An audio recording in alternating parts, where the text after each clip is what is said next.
From investigations over the financial collapse of 2008 to a gun-running investigation called Fast and Furious to civil rights lawsuits, it has been a dramatic time for jurisprudence in the United States. At the center of the ring is Eric Holder, the U.S. Attorney General. Mr. Holder, who will soon conclude his tenure at the Justice Department, is now on stage with the Washington Post's Jonathan Capehart. A round of applause. Thank you. Well, Mr. Attorney General, I don't think they're applauding for me. You said they love me, but I think they're actually here to see you and to hear you. I want to start by asking you about something that's on MSNBC.com right now. It's reporting that a deal is being worked out that would remove Ferguson Police Chief Thomas Jackson and also remove Officer Darren Wilson, the police officer who shot and killed Michael Brown this past August in Missouri. And this is all part of a first step, part of a takeover by the St. Louis County Police Department of the Ferguson Police Department. Could you shed any more light on this story?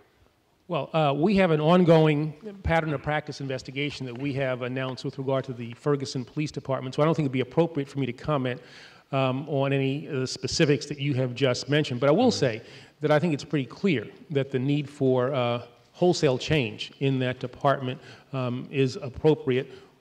Exactly what the forms of that change will be, I think we'll wait until we complete our inquiry. Now, this is another leak in this investigation that has seen a tsunami of leaks since August. You expressed at one point exasperation over these leaks. You've called them, quote, inappropriate and troubling. Explain, why is that? Well, because I think that these leakers have made the determination that they're trying to somehow shape public opinion about this case. And that's inconsistent with the way in which we conduct investigations, and especially grand jury investigations, which are supposed to be secret. This notion of leaking out selective information, which started as early as the release of that tape from the candy store, that wholesale the convenience store, convenience store, and then these leaks about what's happened in the car. These are all the kinds of things that I think are inappropriate. I've said I'm exasperated. It's a nice way of saying I'm mad, because that's just not how things should be done by people in law enforcement. And what can you do about that? I mean, folks are leaking, and you're mad. Do you have any recourse? Well, I mean, the investigation, that part of the investigation is being done by the state and local authorities. We have a separate and independent investigation of our own, and we've not seen any leaks there. Whoever the sources of the leaks are need to shut up. I'm going to come back to different sorts of leaks, but to stick to Ferguson, and it was widely reported that President Obama was the one who sent you down to Ferguson for your visit in August, when in actuality the idea and the impetus to actually go there actually came from you. Why was it important for you to go down to Ferguson at that time? Well, I thought that, and I will say that I worked with the president on trying to determine whether or not I was going to go there. Don't get me in trouble with my boss now. But the thought that I had was that there was the possibility that I could have a calming influence by talking to people in the community, by talking to people in law enforcement. It was one of those trips. I remember we landed, took the vice president's plane, and I thought, this is going to be a pretty eventful day. And this could be something that turns out to be extremely successful, or it could be a disaster. And as it turned out, I think it turned out pretty well. And I think it was as a result of our interacting with or having a chance to talk to just regular people in Ferguson and assuring people that we would conduct a thorough, independent investigation, and that we would also look at the conduct of the Ferguson Police Department. Mm-hmm. So, are we still a nation of cowards when it comes to talking about race, dealing with race? I think that we are still too reluctant to talk about issues of race. I've been criticized a great deal for the use of that language, and I've never backed off the use of that language. And I think that if you look at the incidents that have happened since I gave that speech, whether it was Shirley Sherrod or other things, we have these episodic interest in race where we have conversations that I think are too superficial. And without confronting these racial issues that continue to divide us and having really going beyond conversations, coming up with concrete actions, we're going to continue to face these kinds of problems. So when it comes to race, folks now view you as sort of basically Luther, Obama's anger translator from Comedy Central's Key and Peele.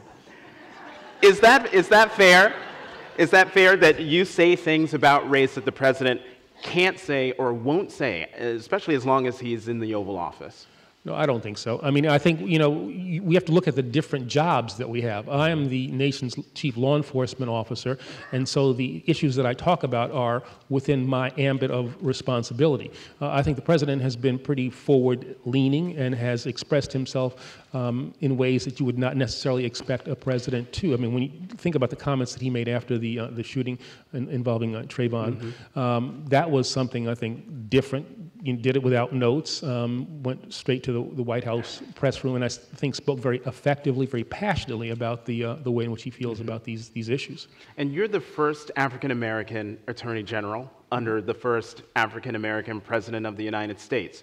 How has that helped or hurt us moving forward, to moving away from being this nation of cowards, as you said back in 2009? Well, I don't think there's any question that we have made great progress as a nation, given the fact that you have the first African-American president, first African-American attorney general.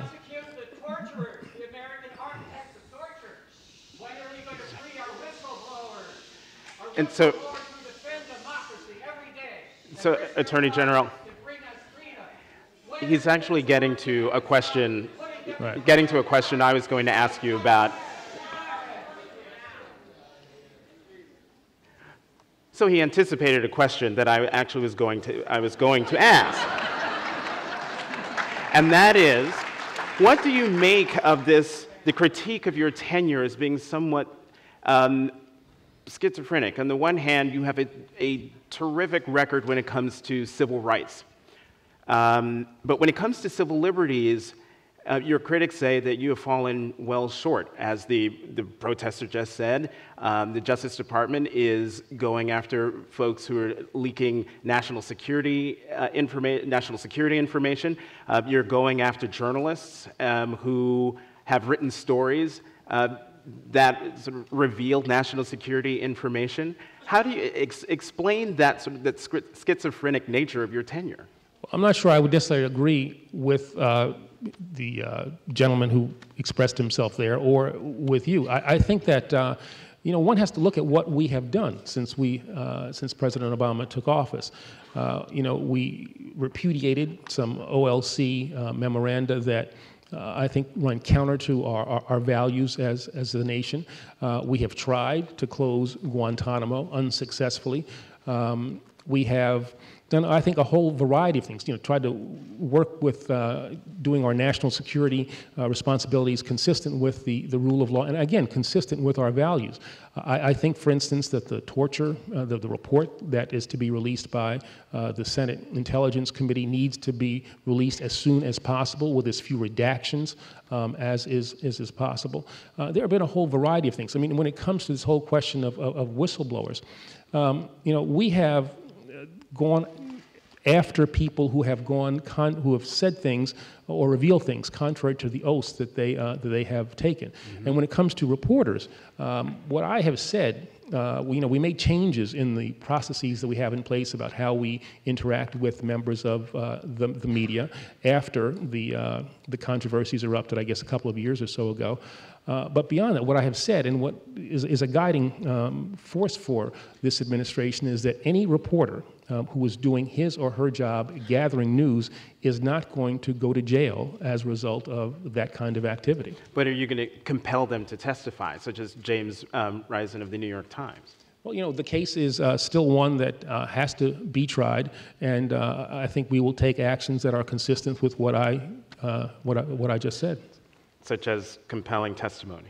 No. We'll see how that goes. People have to understand something. We have been in touch with Mr. Risen's lawyers. We've talked about a variety of things, and if what we have talked about remains true, I think there will be a resolution of that will be satisfactory to everybody. But as I said, no one's going to be going to jail. No reporter's going to jail as long as I'm Attorney General. Another sort of dark spot on your tenure is Wall Street. I wouldn't agree that what we just talked about is a dark spot. No, in terms of the critique of your tenure, you've secured billions in settlements from Wall Street. J.P. Morgan Chase paid $13 billion, Bank of America $16.6 billion, but no one has gone to jail for the criminal actions that led to the 2008 financial implosion. A former staffer of yours told Politico magazine, quote, he cared about national security and civil rights. Wall Street wasn't even on his radar. Is that a fair assessment? Why didn't you go after the big bank chiefs? Well, no, I don't think you can say that. If you look at the settlements that we got from those institutions, the way in which we have used that money to give real assistance to people who suffered as a result of the financial implosion, homeowners who lost their homes or who we have helped as a result of gaining these record amounts. And, you know, we have made cases against individuals. I mean, I think if one looks at the statistics, you will see that, in fact, individuals have gone to jail. We have ongoing investigations that may perhaps produce individual prosecutions. Every time we've had a settlement with a bank, what we have carved out of those settlements is our ability to go after individuals. Mm-hmm. One of the things you're proudest of is criminal justice reform. You've done things on minimum sentencing. You just announced recently the prison population has dropped. Why did you pursue specifically this type of criminal justice reform? Why was it important to you? I mean, it comes from my experience, having been a line lawyer, having been a judge here in Washington, D.C., and then just to look at these statistics. 1/3 of our budget in the Justice Department now goes to the Bureau of Prisons. It's a growing part of our budget. Too many people, I have said, go to jail for too long for no good law enforcement reason. And so I thought it's time for us to ask some fundamental questions, and specifically about the war on drugs. Can we do things more efficiently? Can we do things in a more fair way? You have seen, as you know, getting to the statistics that you've just talked about, a drop in crime, and at the same time, a drop in the prison population, federal prison population. And that is the first time we've seen that in 40 years. So I think the policies that we have put in place are beginning to work. Will the reforms that you've put in place, will they last after you're no longer Attorney General? And certainly after President Obama is no longer in the Oval Office? Well, I think that's what we have to work on now. We have to work on ways in which we can institutionalize this. There are bills that are presently pending in Congress that I think would, in fact, institutionalize them, and they have interesting supporters. You have Cory Booker, Rand Paul, Patrick Leahy, Mike Lee, people from the left, from the right, conservatives, Republicans, conservatives, Democrats, liberals, and conservatives. And I think that there is, a real chance in this next session of Congress to institutionalize something that will make the system both more efficient and more fair.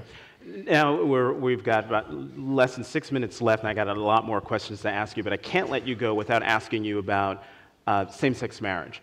I wrote a piece a couple of years ago now naming you as one of the 4 straight black men who were out front on marriage equality.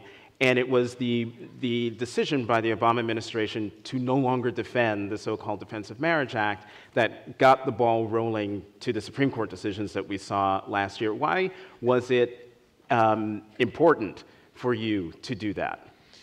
Well, I mean, if you look at the Defense of Marriage Act and you look at the legislative history of that act, it's consistent with, I think, a really bad part of American history.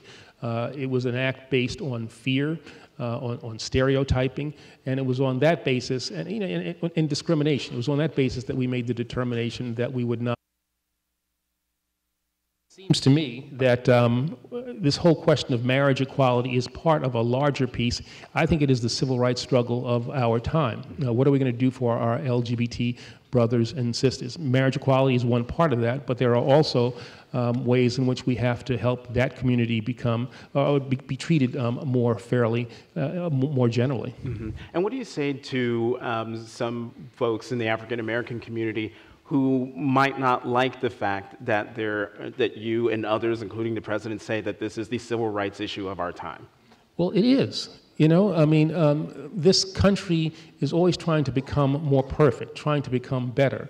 And the way we do that is to identify those places where we see that kind of discrimination, certainly with regard to African Americans, a history of slavery and then discrimination there.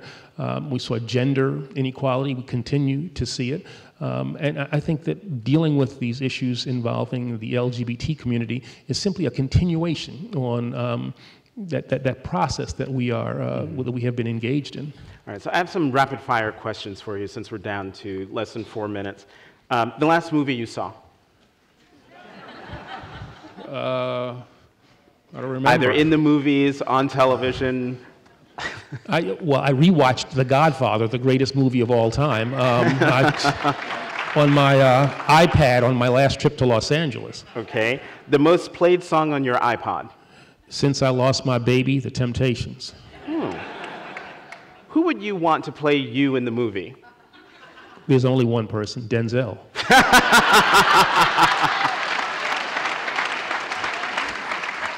Who would you most want to meet? I mean, you've met a lot of people, and you could probably meet anybody you wanted, but who would you most want to meet and why?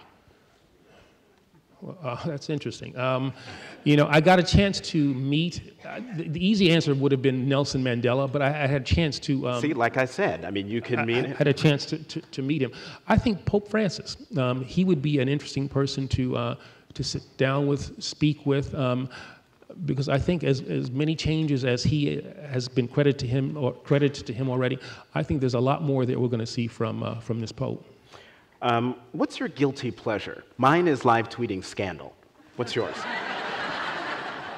I like to binge watch not too serious television. Boardwalk Empire, I'm going to be working on that pretty soon. Homeland. These are the things that I just love to sit down and, you know, just go for like hours. And that actually anticipated my next question. Homeland, Scandal, Veep, House of Cards. Which one gets Washington mostly right? Depending on the administration, I'd say House of Cards. There was a pretty bad vice president in House of Cards, but I'll leave it at that. Mm-hmm. And I like Joe Biden, so I'm not talking about him. You know, no, I know what you're talking about. So my final question, and it's a serious one, what do you want to be remembered for? As a person who tried to make the country better, who used the power of his office to raise issues that too often were not addressed, and who ultimately moved the country in a direction that it should always move. A country that I left maybe a little more fair, with a greater sense of the urgency to make sure that all people are treated equally. I actually lied. I have another last question. And that is, what's the one decision you made that you wish you could do over again? I think that, I think about the subpoena to the Fox reporter, Rosen. I think that I could have been a little more careful in looking at the language that was contained in the filing that we made with the court. He was labeled as a co-conspirator. I mean, you had to do that as a result of the statute, but there are ways in which I think that could have been done differently, done better, and that's one of the reasons why I thought the criticism that we received because of that, and the AP matter as well, was something that we had to act upon, and why we put in place this review of the way in which we interact with the media. And do you think you're still going to be in the job 6 months from now? Considering you said that you will leave when your successor has been not only nominated but confirmed.